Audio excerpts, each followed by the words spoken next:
Good evening, good afternoon, good morning, depending on where you are in the world. Welcome to Daily Cyber episode number 287. I'm really excited about this episode. I was talking to Andrew, one of the guests I'm going to have on today. We already go into a kind of a deep conversation right from the start and jumping into security resilience, kind of what's going on in the world and how to help protect organizations. So I'm really excited about having Andrew on today's Daily Cyber and really kind of diving deep with him. I think I'm going to learn a lot from what he's doing and just cross-collaborate on a lot of information that he's experienced and I'm seeing in the industry. So let me tell you a little bit of Andrew. Andrew's a seasoned field CISO with over a decade of experience in the cybersecurity and intelligence domain. As an expert in enterprise solutions architect and security strategy, managing security service provider, MSSP, and security operations center, SOC, leadership and transformation. Andrew excels in aligning technology solutions with business objectives to enhance organizational security. His extensive background includes pivot roles at Leidos, CrowdStrike, and IBM, where he led the development of complex security solutions, managed and led large SOC organizations, and transformed cybersecurity and risk management programs from both federal and Fortune 500 private sector organization. Andrew's technical expertise spans threat intelligence, SOC operations, zero trust implementation, security architecture, comprehensive threat detection, remediation strategy development, and is recognized as a thought leader, and he has contributed to numerous publications and spoken at industry events. So you can see Andrew has a wealth of knowledge. So grab a coffee, grab a tea, and let's hack at it.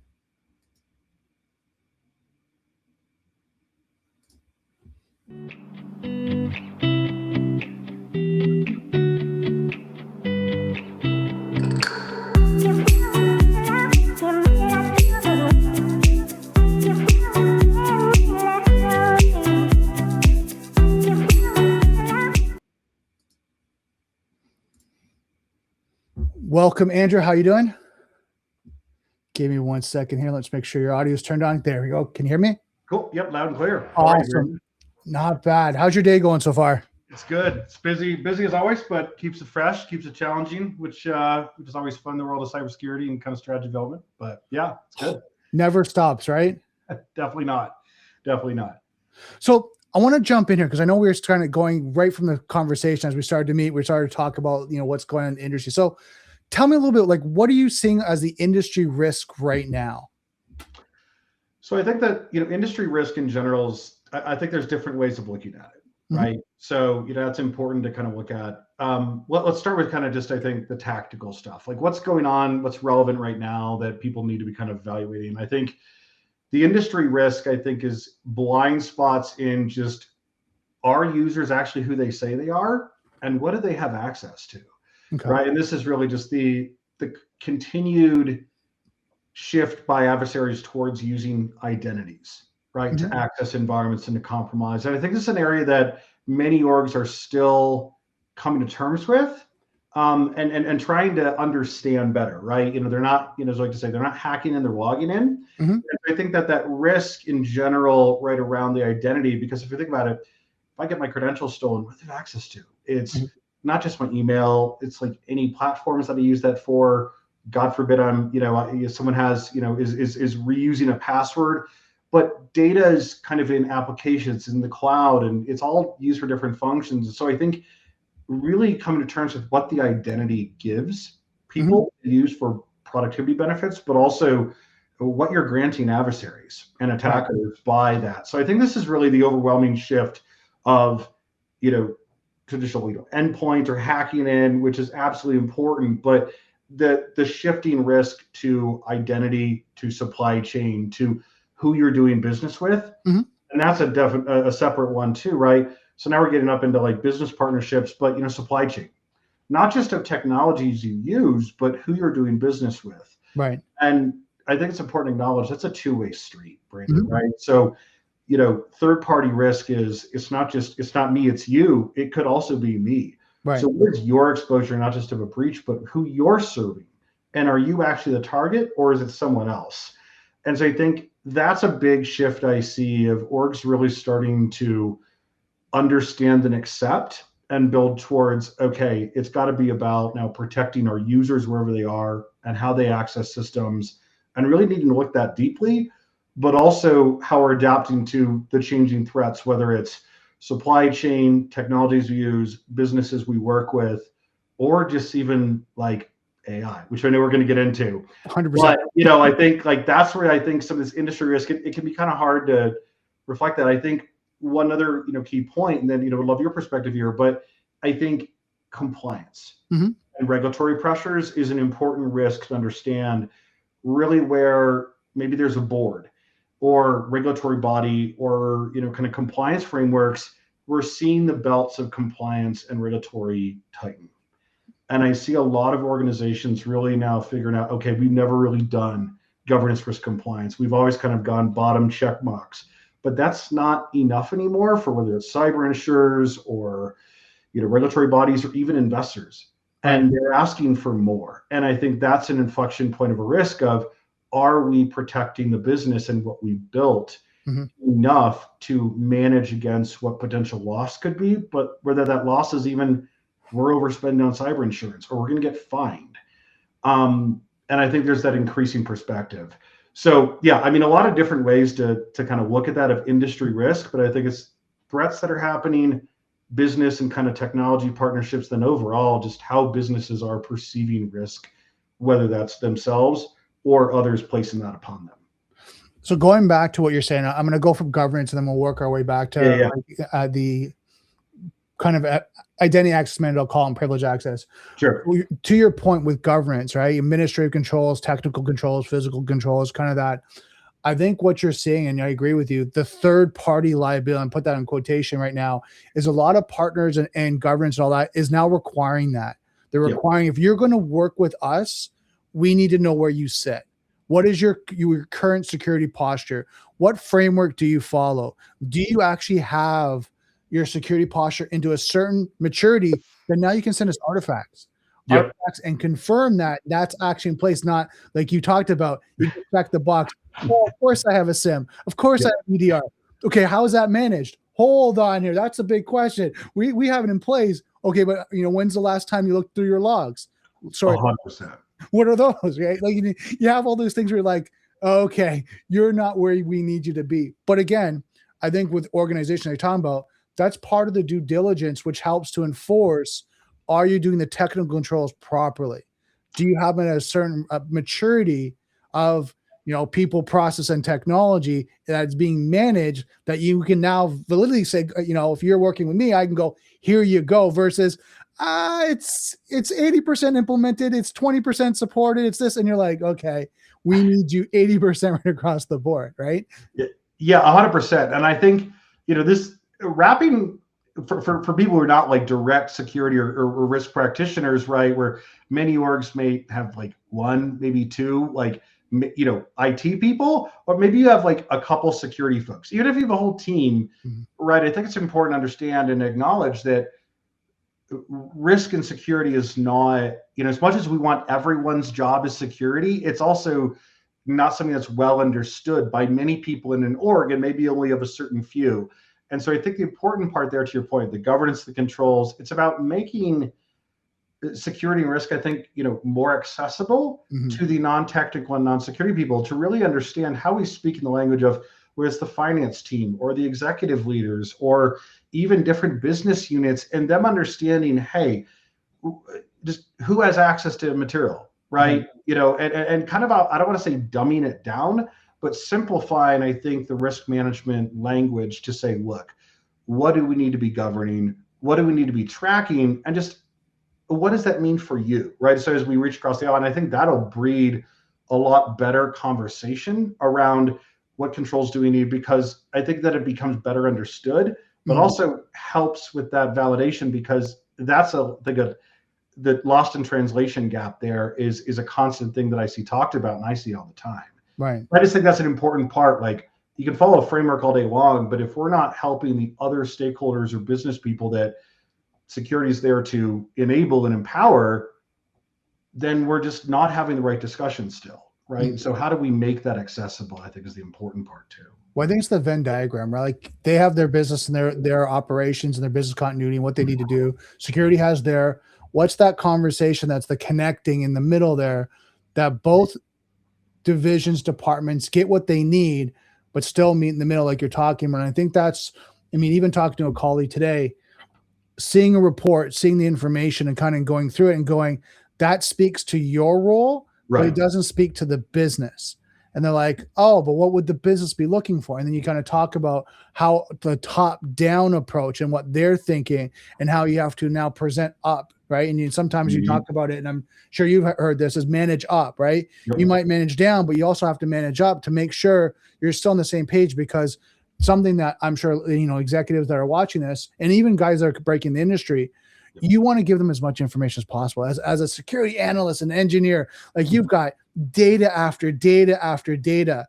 Well, that executive has like 10 minutes to consume that because they have 100 things on their plate, critical fires they're putting out. So when you come with a thing, they want to know, like, just Cole's notes. What is it? What's the risk? What's the, what's our exposure? What's the cost? How quickly can we get it implemented? Is it going to impact the business in any way? What do I have to look at supporting this? Do I have to buy resources? Like, all these questions they're going to start asking. But if you're just going data driven, that, hey, I'm looking at the alerts that we're getting, we're having all these alerts of different things, and we're looking at different threat actions coming in. They're like, okay, so what? Yeah, right. Like, so what? But like, great. Like, it's doing its job. And you're like, well, no, it's not. And it's like, well, that's not getting translated well, right? Yeah. And I think one of the most valuable things that security practitioners, leaders, executives, et cetera, just a basic question to ask is just either of themselves, but I think to really align with the business, is just, what are our crown jewels? And that doesn't have to be a system, right? It can be data, it can be business functions, it can be regions, it can be an output, right? And I think that really helps. Okay, based upon that, how is it protected? Because that's direct revenue or mission enablement. And that really helps center, I think, orgs on, okay, what is connected there? Who's using it? What do we need to properly protect that? You sort of work your way out versus having to boil the ocean. And I see that as a really good sort of self-reflection exercises. Do I even know what the crown jewels of our organization that we're protecting are? Right. And if not, well, okay, let's start there maybe, right? And really kind of align with that. And that's a strong point to start from. And I think I agree with you. And one of the things, when I ever go into a customer's new environment, net new, I tell them that we have to do a business impact analysis, right, and a security gap assessment. So at least it gives me an understanding of what's their critical systems, people, process, technology in the environment. And if their business went down, that would be what's been impacted in loss of revenue, loss of customer, satisfaction, or even brand equity, or whatever that may be, or even some of the, as you work with stakeholders, board of directors, what's going to keep them up at night, right? What does that mean? And then also you start to go through and you understand which systems and processes are affected, what people, what do they have in place for, disaster recovery and redundancies. And then you can start drawing out the program. And then you look at the security, as you know, then you look at the gaps. Okay, what are you doing to secure that? Well, we have this 1, 2, and 7. Okay, hold on. What happened to the gap there? They're like, oh, well, we, they didn't want to invest. That wasn't really, urgency right now. We were building the business. We acquired another company at that time. Okay, understood. Now let's draw a roadmap and get us where we need to be. Exactly, right. And I think, you kind of hit on it. I mean, there's a lot of, I think the big gap, right, in organizations that I see is, there's executives up here that are speaking, or boards that are speaking about the business. There's everyday, kind of individual contributor employees doing work. I think it's really the power and influence of that sort of, I'll say, mid-level management, but that gap of business strategy down to act and kind of risk, like, we need to reduce X or we need to do this, and then translate to like, well, how do we do this? Right. Ryan, what do we need? And I think really also, to your point, managing up, that like, you're never going to be without risk. Like, a breach will happen. It's a matter of how much are we willing to lose or spend before it gets to be too much, or how do we get things back online as fast as possible? And I think that's that, there's a lot of buzz about it, right? Especially lately, I see, but just that aspect of not just cybersecurity, but cyber resiliency. Like, how do we wade through a incident and keep things online and bring it back as quickly as possible? Because that's like, how much are we willing to lose there? I think it's a real important metric that cyber risk quantification can be difficult to analyze as an org, but I don't think it has to be. I think let's just look at our P&L sheets and just say, look, how much revenue do we need every day? Are we making, but like how much is in our reserve, right? Our coffers. There was a statistic I saw somewhere that like attacks on SMB organizations, 33% of them were actually hiking prices to account for a cyber attack. So like they're passing the cost of a breach onto a consumer. Well, if we look at economic, kind of situations and volatility, then is their consumer willing to pay for that? I don't know. So what does that mean for the business? Like, has a cyber attack and lack of investment actually driven away customers? And you could argue yes, right? So I just think that resiliency point of how much are we willing to lose versus investing really starts to create something when you look at just what's the bottom line and kind of dollars in, dollars out, and what we have to play with on a regular basis.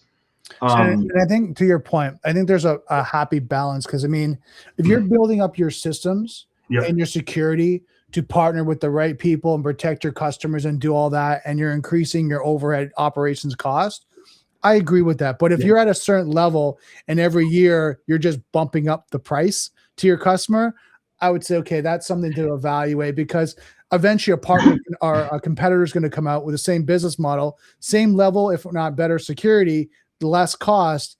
Your customers are now going to go over to them and now start to have that experience, right? And you're going to lose them because the value of your product is not correlated to the operations cost, it's to profitability. 100%. Yeah. And I think, even there, right, kind of another angle to take it is, like you mentioned a little bit earlier, like, kind of whether it's auditors or others, but like, I think whether, people love it or hate it, I think the emergence of SOC 2 reporting and that sort of attestation that at least we take security seriously as a business and protect customer information, more and more it's on like contracts and requirements. And if buyers are presented with an option of one is SOC 2 versus the other, we increasingly see that SOC 2, i.e. I'm invested in taking security seriously, is actually a market driver, that they're going to choose that one over the other. Right. And so I think that's where, also it's sort of a, everyone wants to work with bigger orgs, everyone wants bigger contracts or to do bigger missions or whatever it might be. And I think that's where, those downstream pressures, but also where that's showing up in contract language is important, right? Recognize, and that, how do we make sure that we have both the opportunity, but are also able to deliver on the stuff that we need and are held to by contract with their business partners. And I think you're seeing that more. And I am, where it's the due diligence process. Like, hey, we're at that phase now. You've sold us the product and solution. We're excited about it. But now our due diligence, or people are going to come, lawyers and security and compliance. They're now in this phase, and now you're going to talk to them about the contract, but also they're going to send you this 300-page questionnaire that now you're going to go through, and we're going to do the due diligence, which they're asking for, ISO 27001, SOC 2 type 2, do you have any DPA? Do you have all this, right? Like, they're going to ask for all that to see where you're at. Now, if you meet their baseline standard, which people have to understand this, most of the customers that do this and do downstream, like these big companies, have a compliance standard that you have to meet and now partner up with them and work with them. If you don't meet that, they might give you some time to do it, but there's this kind of like line where it's, you have 90 days. At 90 days, if you don't hit this mark, sorry, we're going to move on to the next person. Well, yeah. And prime example. So, we were working through some of this with one of our partners that we were helping advise, and a manufacturing org that got, the pressure downstream from some of the big automakers, right? They're in the manufacturing space. And it was simply, hey, look, like, you must be now at this level, right? Also because they have certain compliance requirements within the automotive industry they have to meet, and kind of how their, TISAX is what it's called as an example. And so this manufacturer really was faced with kind of a challenge that they had to suddenly up-level their security, which was a lot of money, for better or for worse, but it kept them in that place because the honest truth is they were not the only one that could provide that service. Right. And so, I think the legal aspect or the contracts, but, another angle to look at it, right, and kind of talk about, cyber resilience to a certain extent, only just, can we recover? Can we detect, respond, and recover quickly? Right. Is, looking at and aligning with the business on, like, what are our legal or contractual obligations based on what we do to deliver certain things. Right. So if a manufacturer goes down, obviously that's money, widgets are not making, but also there's probably a transportation or logistics supplier that's counting them giving them that product to then move. So if they can't move that product, is that a contractual agreement there that they can't adhere to? And then is that logistics provider not able to, breaking contracts because they can't give it to whomever needs it, right? And I think that's when you kind of take a pause and think about it, it's like, oh my God, the supply chain, kind of extent of it. But this is why cyber resilience is like just that manufacturer is so important to deliver what you need and make sure you're protecting that business, because there's multiple levels beyond just your downtime that could impact it. And that's, I think, an important reflection point of what is that business ecosystem you work in. So going back to kind of the original topic, talk to me about, like, people are watching this. What does it mean to be cyber resilience? Yeah, it's kind of, as I just sort of mentioned a little bit, and definitely, kind of lots to unpack here. It's a big, heady topic. Cyber resilience, just look, breaches and incidents are going to happen, but it's, can we, detect and respond and restore? And I think it's that restore thing, right? That point there, that can we keep systems online that are business critical or serve that mission, and work our way through an incident while keeping the business running, or bring it back as quickly as possible, right? And so that's that key kind of component of resilience of, are we able to recover there, but also then how are we taking the lessons learned and really, like, hey, what caused that breach to happen, right? What caused that attack? And now let's actually do something with that information to build up our resilience, right? We get, kind of, shot boosters every couple of years, right? One's never going to be enough. I get a flu shot every year. I've got to constantly adapt to the changing times. And how are we then, we as defenders, let's say, for viewers kind of asking themselves, how are they using experienced attacks or reports or audits to really just refine how they're protecting that business, right? And what its function is. And I think that's kind of one of the most basic ways to explain cyber resilience is in that recovery, but also continuous improvement aspect. So I'm gonna broaden that just on my standpoint, because I totally agree with what you're saying. I think people need to think about the whole business, because you could have a power outage, you could have, water flood, you could have like anything, you could have a pandemic. I mean, we had that, like, all these things you need to think about the cyber resilience and go through the planning of your disaster recovery. Now, of course, there's the likelihood, right? The likelihood of another pandemic coming, anytime soon is probably very low. But depending on the area that you're in, you might get a tornado, you might get a flood, you might have a snowstorm that takes out the power. What does that mean on top of, like, the cyber? Like, don't think just narrowly, we're now focused on business email compromises and ransomware events, and that's all that's going to happen to our company. And all of a sudden, your power outage, you're like, well, we never planned for this. Yeah, exactly. Right. And no, I really appreciate you bringing that up, right? Because I think risk is many different things, not just cyber or IT. It could just be, it's also like, supplier, right? Kind of AWS and Azure had some of those outages recently. And so it's like, well, if we can't even access anything, what do we do? How do we operate? What does that mean for us? Or is it a natural disaster or something else happening? And those are just, I think, those scenarios that are really great to flesh out of, what is resiliency for us as a business? And then what is our dependency on technology or the internet? And then those different things that come with it, one of which obviously is cyber attacks and, kind of incidents, but it can just be a simple, kind of cloud or internet outage for an extended period of time. Like, what do you do? Well, and that's an important thing. It could be like your SaaS provider. You could have an ERP solution, CRM, whatever, from a third party, and they're out. Yep. Yeah. And you're like, okay, well, we're down. We can't invoice, accounts payable, accounts receivable. Like, we're completely down. But it's not a cyber attack on us. It might be your partner that's having an issue, right? And then that's it. Like, I think that's my point. And I think, we're on the same page. Is you have to look holistically. Like, you go through your business impact analysis, look at all critical systems and processes. Where does that impact? Like, if we can go now paper and pen for the next 24 hours or 5 days and still sustain business, that's great. We're good. Wait till that recovers. But if it's a critical system, like I said, a SaaS solution, that's another partner, and that's where all your data is, and that's all, then what do you do? Like, what's your redundancy plan? Yeah, exactly. Right. And I think that the key element of what we're talking through is, I think, the importance of every organization, no matter of size, really just what is your cybersecurity, what is your cybersecurity and, like, IT strategy, right?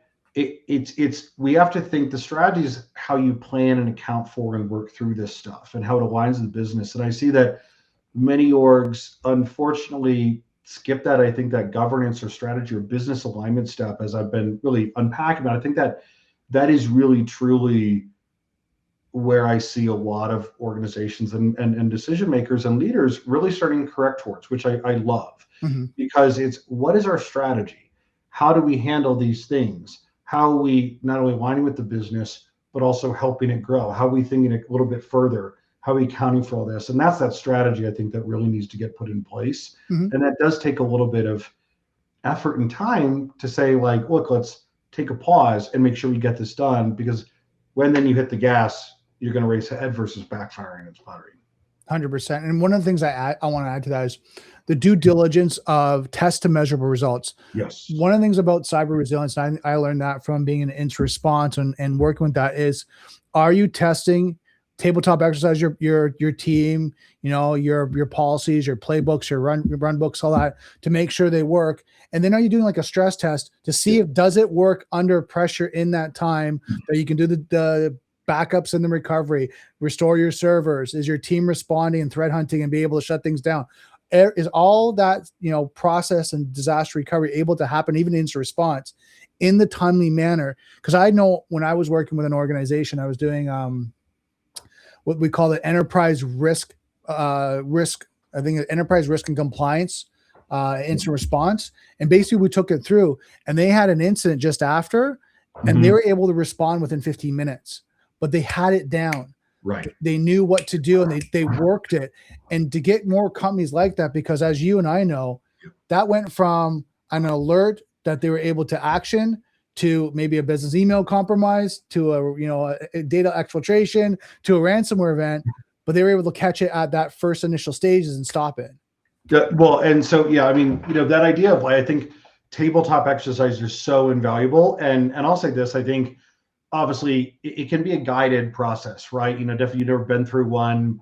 That's where, consultants or service providers could be helpful. But I think in the age of AI as well, even just asking it to create you and I think this is the key word, a realistic, kind of current tabletop or scenario exercise that'll help you sort of like really pressure test and understand, what does it look like? Even throw a wrench in it, be like, hey, in the middle of the incident, like suddenly we've got like an internet outage or something like that, or something else, we can't coordinate or something like that. I think the other thing that you mentioned, I'm a big fan of, if you're able, like that idea of, testing your response plan, like active, that's kind of what's called, kind of purple teaming, right? A little bit of whether it's, running a pen test of a certain type of thing in light of that scenario and seeing how your SOC or your security team responds. Right. Do they know it? Do they not know it's coming? And really kind of like trialing it out, or where those solutions like breach attack simulation tools are used. There's different strategies, but I think really like not just, hey, are we doing a tabletop? Do we sort of understand some things? But let's go through the paces. To your point, you guys practiced that, and they were able to get through that incident in 15 minutes. If the first time you crack open your incident response plan is during one, that's going to be an ugly experience, especially if you don't even know who to call first or what to do. And I think really that planning, but the practice and testing of it is incredibly important. Well, and I want to add to that, if anyone's watching this, do it internal, but make sure you put the criteria and the variables on it, that you do a stress test. Because what I found was, when I was doing the tabletop exercises for organizations, there could have been a key individual in that, in the department or in the company that knew everything about the process and what was happening. So pulling them out of the engagement because they weren't available, and I put that in quotations, right? They weren't available and not able to respond. Now put the stress on the rest of the team to be able to now, what is that backup strategy? How do we cover? What is our backups? What are we looking for? And then you start to see the team now get engaged, because you never know if one of the key subject matter experts is not going to be available. Right. And how do you start working through that? And when we did that stress test, you could see where the gaps were, but it was good to do it in a non-event, situation, and have that pressure and stress, because something that I was doing was there was clocks. Because again, if anyone's gone through an incident, and hopefully, you've got through it, knock on wood, but the threat actor's pushing. right? They're doing things to push the time, to put stress on the organization, to say, hey, look, I'm going to publish your information within 12 hours. If you don't do X, don't pay us, whatever that may be. Now it's 8 hours. Now it's 4. Oh, now I'm calling your partners and your clients and I'm telling them that you've been compromised. And all this pressure's on the organization while they're trying to see if their backups are viable, start to look at recovering their systems, try and have a negotiation internally of are they going to pay or are they not going to pay? All that going on in the situation. And if you bring that to the tabletop exercise and put that in that stress test, then they kind of get the experience of, oh, this is really what happens. Yeah. And you have like 4 hours, 5 hours of going through this. This could be 72 hours. This could be longer, but now you get exposure to it, right? Well, and I think I love that. I think that's why I was kind of getting at the realistic, really don't be like, well, we had a phishing, in some stolen creds, we had to rotate and cool and then write a report. Like that'll happen. That's not necessarily a formal incident, right? But really put that pressure on to simulate what attacks are like today, not what they were before, right? Are you suddenly we see, attackers are not just calling, they're actually filing regulatory violations with regulators. So now you've got regulators coming at you, be like, what happened? And then now you're in audit, kind of risk and kind of exposure there. I think that's an important, kind of wrench to throw in a scenario, but using, I think, the recent trends of how attackers are working, just doing some of that baseline research, or again, AI helps a lot of that, but I think it makes it a lot more realistic, right? And where it's not solely dependent, to your point, on a key person. Right. And that's that kind of power, I'd say, of documentation, process, et cetera, that it's not sexy, it's a pain in the butt, but documenting key stakeholders, key functions, alternates, et cetera. I think a good analogy for folks to kind of reference and utilize is most businesses that have an office probably have some sort of they have a fire suppression system, and they probably have some sort of fire drill plan. And there's a key stakeholder in every business, every team that's okay, count heads and make sure we get out. Yeah. You've got a little vest. Who is that for your IT and cyber? Right. Work through that kind of idea, that what does that look like? And then who are the people and alternates we need to call? Right. Someone's not found, on vacation, or whatever, right? No, totally true. Totally agree with you. Now, I know you brought up AI. So I know this could be a big topic.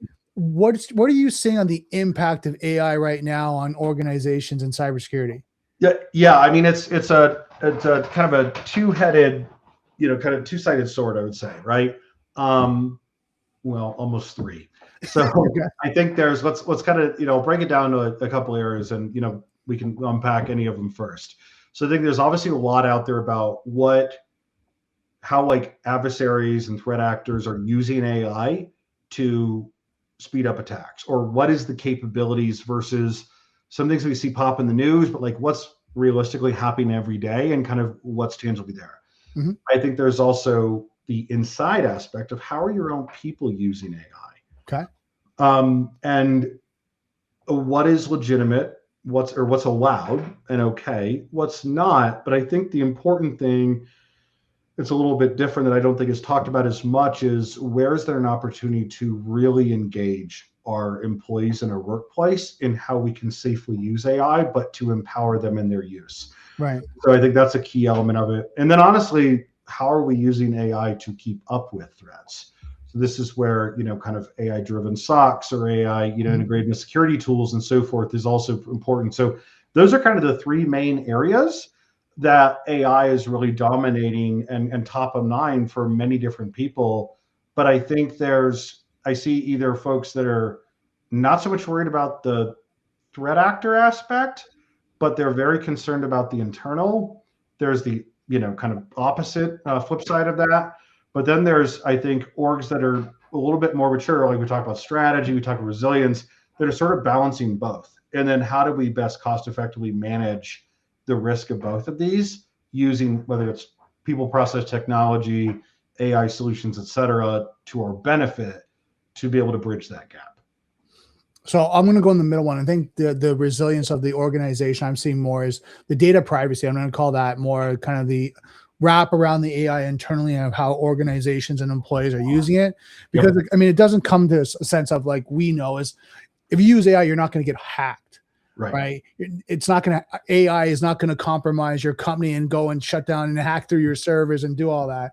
More concern than I've seen is how are people putting data into AI and now making that from a, private information confidential to now public information, right? From having AI review your meetings, Teams, Zooms, whatever, and they don't know that tool's recording them. And then now it's stored in China, which if it's a company in China, now China's government has access to that data and they didn't do the due diligence on that side, right? Just understanding how that AI is working, where the data is stored. So I see that.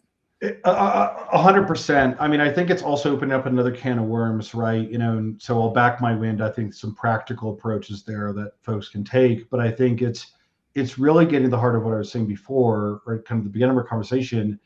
It's putting a big onus on data. Like, what data do you have? Because it's that's being put into AI, or that AI is secretly tapping or watching or tied into. And so I think it's really forcing organizations to sort of reflect a little bit about what do we have, what do we do, and then like what data sensitivity is this, like how sensitive is it, and like who actually needs access and where is it going. Right. I think that's been something that's an animal that has grown, which is data use, the cloud, everything else, and so it's sprawling and kind of going everywhere. But data governance, right, and tagging, and that's, I think, that crown jewels, at least, of like what is too sensitive for us to lose, right? Who's even using this? Who's even tapping it? So I think that some of the practical strategies are just whether you have I'll say I think a SIM, every org at this point in time should have one. There's different levels of it, but just get that observability. But that can kind of tell you, based upon the logs, where are people going? What are they using? Like what web-based LLMs are people randomly leveraging, but also like what's installed in our environment? Right. What sort of executables or other things? And that's where endpoint security, endpoint management tools, or IT asset management solutions can really highlight some of that and surface that of just what is our experienced use so far of AI, and are we okay with that? And I think that's an important question to ask first before starting to take that next step. And I think that's a pivotal moment for orgs too. We can demonize the use of AI and, oh my God, it's only got to be like our corporate Copilot or ChatGPT Pro. And absolutely, maybe that's the right choice. But I think also look, if we see other automation tools or other things, it's a sign that employees want to do better, be more efficient. And so I think welcoming that conversation versus like, no, because they're going to go find a different tool, but opening that up to like, how do you need to work? And here's, okay, now that based upon the context, here's approved solutions we can go maybe invest in. And I think that brings that business and security closer. It's not the group that's only saying no, it's saying, yes, let's do this, but let's do it safely. 100%. Right. I think that's a really important one. I'll say too, I think another practical, many orgs are probably on Microsoft, right? And I saw that recently Microsoft, Purview, right, that, the compliance and kind of data management and classification, module they have is actually going to allow for tagging of data and then preventing certain tag data to be put into Copilot. Right. So that was really cool, right? I like seeing that where, hey, based upon this, how can we start to maybe corral users where I don't want to say don't trust them, but where the data is too sensitive, but then how are we monitoring where we are seeing like those violations? Right. So like insider risk, like why is someone constantly trying to upload tag data into something? Like we need to have a conversation. Right. But I think that's the importance of bringing people into the fold. Well, then that thing that wraps around the DLP policy, right? Because now you're incorporating the data loss prevention, that if that document, that file, that even the content or the word is now flagged as, it violates the organization if it gets uploaded to anything. But now you're talking about like with Copilot. Now, if that does that, that's great. It helps to support the DLP. To add on to what you're saying, I think companies, like you're saying, need to go through a due diligence. It's kind of a restrictive process right now because it's the wild, wild west when it comes to AI. Correct. Like, there's so many different AI tools are out there. Again, I'm not against them, not good or bad or whatever, but going through the due diligence, hey, let's submit a process. Hey, I want to use this tool. Here's my business case of the business process I want to use. This is what I want to do. This is the data I'm going to put in. Have it evaluated, have the organization and the tool evaluated, and then see if they come up with, yes, it's approved, or maybe it's, no, that's not approved, but we have another solution that does the same thing. Can you use this? Same business process. It fits what your needs are. And here you go. You can use it. I think more organizations need to adopt that. And like you said, I agree with the conversation versus the shadow IT is I'll use it. And if I get in trouble, then we'll see. Yeah, absolutely. And I think that's where, I mean, one of the most, kind of unsung benefits or influencers of securities, like that culture I mentioned. I'm just very passionate about this with the human element, because it's like the humans are, either your strongest advocates or your weakest link, depending on your perspective, right? But I think that constant, kind of one or the other, there's a way to make it in the middle to improve the culture and kind of security awareness of an org and how we using tools, and bringing them into the fold actually could benefit an org's overall culture and security awareness in general, which then trails into like security awareness training and other stuff that is referencing some of this. But I think that willingness to work with the business instead of saying, no, we can't do these things, is, definitely a blocker. I'll say this too, and I do want to hit on, you mentioned want to look at both sides, like those orgs in the middle. Yeah. I think AI use by adversaries is, are we going to see a digital Pearl Harbor and kind of crazy, thing? I don't know. But AI advancement and use by adversaries is definitely ticking up, and it is moving the needle. And so I think while we can talk about lowering the barrier of entry and other things, I think the real conversation really needs to be at, look, is the speed and scale of attacks of different types, where it's automating either the reconnaissance and kind of scanning, or the adaptation, or the kind of exploitation of environments. Is that simply too fast and too much for us to handle? Right. And that's, I think, the question that orgs really need to kind of look at and accept, that look, AI is going to be part of, it's amplifying threat actors and how they're attacking and targeting orgs, but it's, can we withstand that speed and scale of an attack? Because I think, I saw Palo Alto's report recently, Global Wire report said, hey, from the time of compromise to exfiltration, data exfiltration. So not just initial access and then moving around, exfiltration data, it's 72 minutes. The fastest was 25 minutes. Can we simply keep up with that before our data is gone? Right. That's driving, I think, the need for obviously a lot of the tools to use kind of AI and support investigations and detection. But I think really that strategy, can we actually keep up with this as defenders, or do we need to maybe start thinking about, look, I've got to start going back to fundamentals, least access, least privilege, identity access management. I have to have full visibility across an environment to be able to see what's going on. I can't just count on it's only going to be the endpoint anymore. Or, it's only identity, but I don't have visibility in the cloud or applications. So I think that is an inflection point that I see, that the AI threats against organizations by adversaries, yes, it's lowering the barrier of entry, but it's really about that speed and volume, that can orgs simply keep up with this? And if a breach were to happen, could we do it within that, let's say, that time period? To your point about the tabletop, let's run one, 72 minutes to exfiltration. What do we do? Right? And I think that's an important reflection point for folks. So just that observability, foundational access control, just systems, all the fundamentals that we've known for years, I think is actually at a point where, look, if we're going to meaningfully move the needle, we've got to go back to basics in a way and make sure we haven't skipped those fundamental steps. No, I agree. And I think I have a little devil's advocate side too. And something I learned is, being in cybersecurity sales, one of the challenges I always found was threat actors don't have limitations. Right. They have the same tools that we have as defenders and trying to protect, but they don't have the limitations of, well, we don't have the budget, or we can't implement that right now. They're working in teams and teams and teams of people, right? That they can get access to the same tooling that companies are implementing and be able to utilize that, be able to evaluate, assess it, look at the holes, be able to use the same AI tools that we're using to increase our security. They're looking how to break it down. So I find sometimes, and I want to be clear with people that are looking at security, you got to have those conversations on how to protect the key assets like you're talking about it, and be open to start working towards that efficiently, cost effectively. Of course, I understand you can't throw millions of dollars if that's not in your budget, Right. but you got to do it in a way that that's what the threat actors are going to do anyways. So it's either you do it now, and the worst thing I seen being an incident response is you do it now as you're starting to build, or an incident comes and then you're doing it at a sprint. Because we should have had that now. Why? Let's go. Let's put it in, right? I'd rather you take 6 months to 18 months and slowly implement it, make sure it's done right over time and distance, versus we just got hit in 72 hours.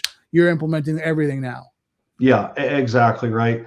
And I think, it's really important, an adversary only has to be right once. We as defenders have to try to be right all the time, and that's never going to happen. But I think that knowledge of budget, right? Because there are certain things that will move the needle. And that's, I think, the risk conversation from the beginning is risk is different to every org. We can never be without it, right? But it's like, look, we only have X budget, and I can maybe just do MFA across the board. It's, even if it's just Google Authenticator or Microsoft Authenticator or something, right? Make it a little bit more challenging, right? To compromise you or to attack you, just kind of get that observability. Like, if all you have is, endpoint security, okay, not great, but maybe try and get an MDR provider to at least watch that throughout the night, right? And have that response. I think that's where there are measurable, meaningful, and budget-friendly solutions. It doesn't have to be an SMB or mid-market or small entity is not going to be running Fortune 100 or federal cybersecurity. They're just not. But it's about what is accessible and affordable that will actually move the needle. And there's plenty of options there, even like the ones I was saying of just like, I think information security principles and like system configuration. Like, we don't need RDP open to the internet everywhere. Right. You don't. Like, just don't turn that on unless we need it. Is that going to take a lot of effort? Maybe, maybe not. But it's just about how we actually designing systems. That can move the needle is my point. 100%. Now, you made a comment, and I want to jump into that. Sure. We're talking about MDR. So tell me, through your experience, what are some of the blind spots that you've seen from providers? Yeah, well, I mean, I'll go back to, I think the identity, right? So, I mean, I think it's important for providers, right? It's really also kept up with the shift in security tooling over the years, right? So, we've seen this sort of arc from, the old days of, kind of promise of SIM, but the complexity of implementing it to, well, users are now on their devices. So EDR really took hold, and it's, well, wait, the cloud and identity is more prevalent. We need to add these logs, and oh shoot, now in order to do full-blown XDR, we need access to everything, and we're back to SIM and threat management. So it's made it kind of this interesting cyclical approach. But I think the blind spots that I'm seeing is really, I think, some struggles for providers in keeping up with that shift, but also where end users are also going. So like, if you're looking for support, like, you want that full observability. So like, as a provider, it's not just, hey, we're like identity monitoring, identity threat detection response is now essential. I would argue we need access to the network data, firewalls, network switches, that traffic. We need access and see the cloud, because users aren't, I'm working from home today. Right. We have our office in downtown Denver.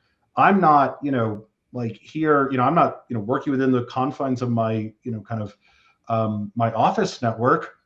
I'm using every different other platform. And so that visibility is really needed, I think, Brandon, from a provider, and accepting that there are blind spots, but like, what are the implications of not monitoring that for your clients? But I think also the benefit of doing that, and how organizations needing this help can come to you and say, look, you're doing this at a level that helps me as a business and what we do and everything we use. So I think that's where I see some of those blind spots, is the challenges of what security technologies and the complexity, because there's so many out there, but then really, how are you maintaining that awareness and that security monitoring and the different capabilities to match how businesses are working today versus where we were even 2 years ago. Right. So I mean, that's what I typically am seeing, and in conversations of where, especially the service provider, kind of channel and industries, kind of an inflection point of how they need to be running security programs versus just using some tools.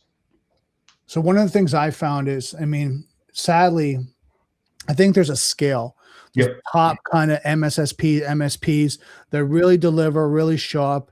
Then there's kind of that mid tier, and then there's kind of that lower tier where they're doing their best, but I don't think they have their process and strategy in place that really helps to mature organizations. And I think one of the things that I'm seeing the gap is that having a really good baseline assessment and evaluating that with the customer, right? Your client, and saying, okay, look, we did an evaluation. Here's where your organization is.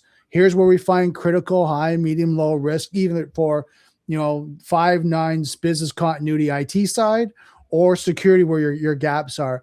And this is what we recommend. And we can draw you a roadmap. Right. But this is what you need to start implementing. And I think having those tough conversations, because I know some MSPs and MSPs don't want to have that because it doesn't meet with the statement of work. It doesn't meet with the pricing model that the customer wants and their budget.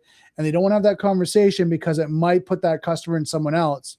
Right. I'd rather do my fiduciary responsibility and tell them what they need and start working towards a mature environment versus them bouncing around from MSP or MSSP and then have an incident or an outage or that and go, well, why didn't anyone tell us?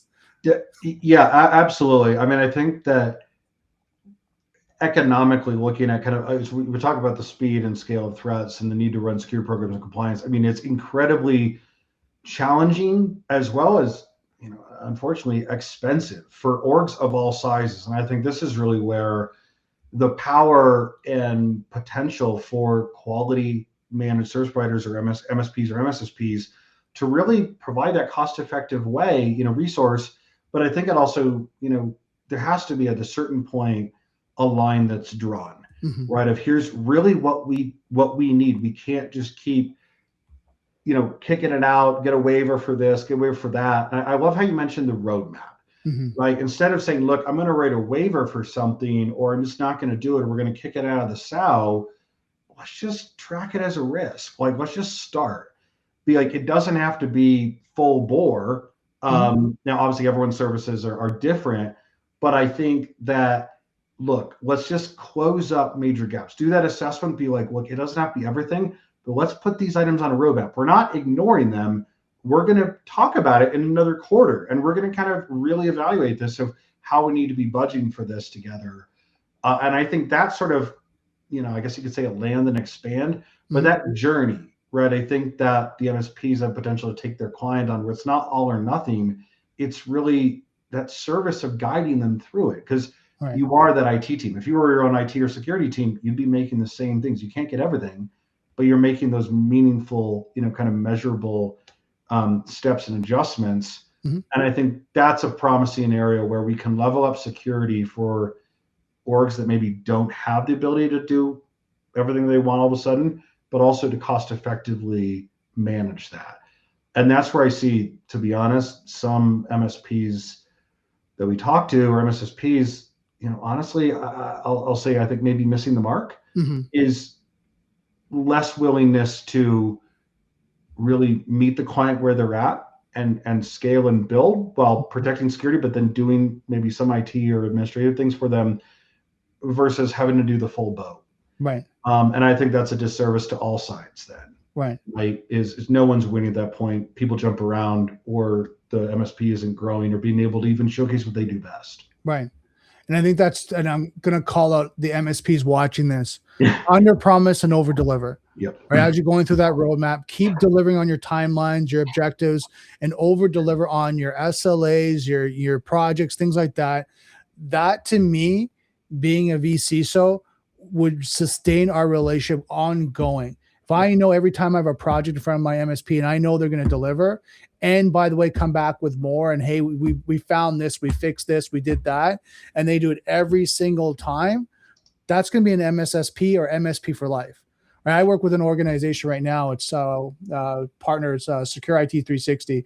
Give them a little plug here, but every time we've had to reach out to them, they showed up. They were on the calls, war rooms. They were there. Even if it was 12 hours, 18 hours straight, they were there. They showed up. So I know if we were ever in an incident with one of my customers that I was working with them, we were in an incident, call them, show up, they're there. So that to me is like viable partner that I need in the partnership of working with an organization, that I know that I'm not going to worry about that relationship, their service, their deliverables, and how they show up. Exactly. And I think the other thing that you mentioned, you as a VC. So I think the other thing too, right, like, is that many MSPs, whether it's by name or contract or what have you, orgs are going to them, MSPs or MSSPs. You're effectively running the security program for an organization. You are their default, de facto, even if not by title, CISO. You're giving them that guidance. That's what they're looking to you for. And so whether you like it or not, you're kind of on the hook for running that program. And so it's your job to guide them, but also to follow through and to maintain awareness of the threats and the evolution. I think that's the really hard part in the MSP space, just handling everything, right? It's unforgiving. Right. Managing multiple verticals, compliance, threats, and having to do it at scale is incredibly challenging. But, for like it or not, that's the world the MSPs live in, and accepting and understanding, doing that education of the teams of what do we need to be tracking, what new threats or kind of risks are out there, how are we doing that? I think that inflection point as an MSP of our own resilience and what would a breach of our own customer be or ourselves, and how we accounting for that is critical. So you can properly guide your clients in that conversation. 100%. Now, I know we got 3 minutes left. Anything you wanted to finish off on? Any golden nuggets, tips? Just start. Just start. Right? We can overthink. We can overanalyze. It's about just start with the fundamentals. Just just begin. I guess is what I'm saying to encourage. I see a lot of paralysis by analysis in the conversations that I have with MSPs, MSSPs, and users, et cetera. It's like, well, is this really it? Is that not it? I think the other thing, right, is just make it, I think, a little bit more basic, right? We know what, if you have gaps, right? And so you mentioned cyber risk assessment. I think it's like we could run a pen test, but if there's no SIM monitoring or SOC, is that going to actually be beneficial? Because we don't even know. We can't catch it, right? And I think it's where there's some aspects of a framework, right? That strategy. It is accessible. It doesn't have to be too complex. So like whether it's NIST CSF from risk management and kind of their structured guidance there, or CIS controls, so just tangibly like, what do we need to have? Pick a framework, align to it, quickly figure out kind of what your gaps are. They exist for a reason. Right. And I think that will really help streamline and standardize how orgs operate, how they need to think about their gaps, but also like what are the risks we have.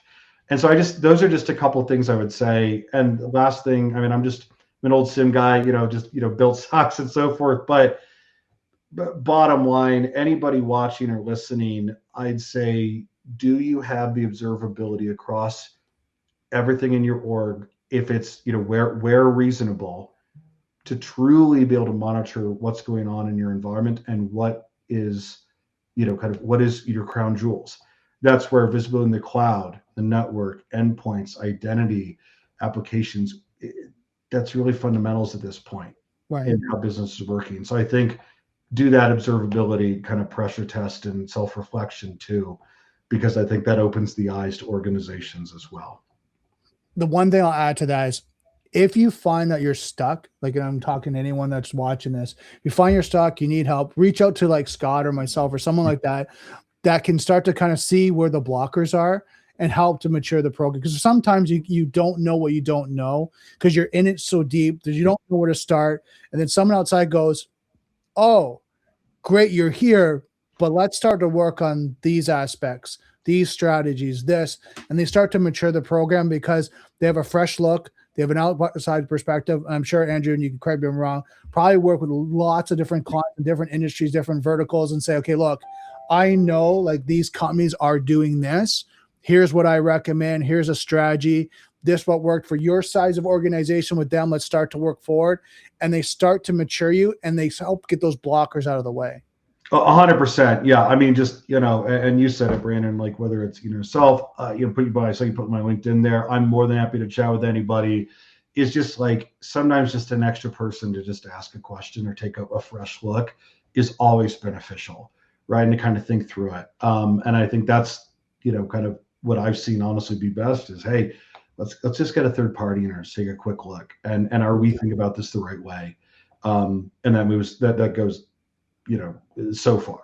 Exactly. Awesome. Now, if anyone's watching this or listening to this, Andrew Scott got his LinkedIn on below. Now, if you guys are listening to this, you can go to YouTube and check it out.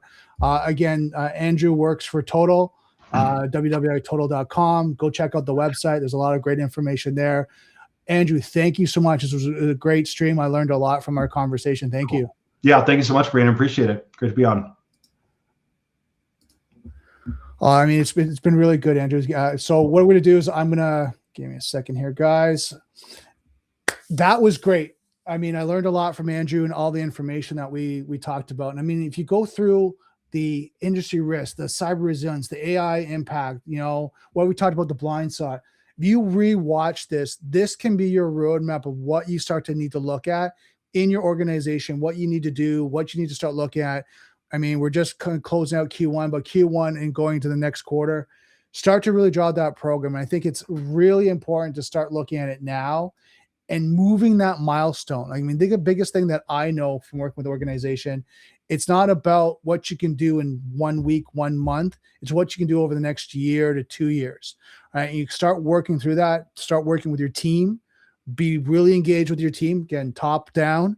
Have those conversations, bottom up, learn how to talk to your executives, be open to the dialogue of maybe there's going to be a no right now, but doesn't mean they're rejecting you, but just it doesn't meet with the business strategy. And ask those questions. Well, teach me why that doesn't meet with the business strategy. What do I need to learn about the business that can help align our security program and strategy with the business? And that's what Andrew was talking about before, was those conversations help to make the business stronger with cybersecurity.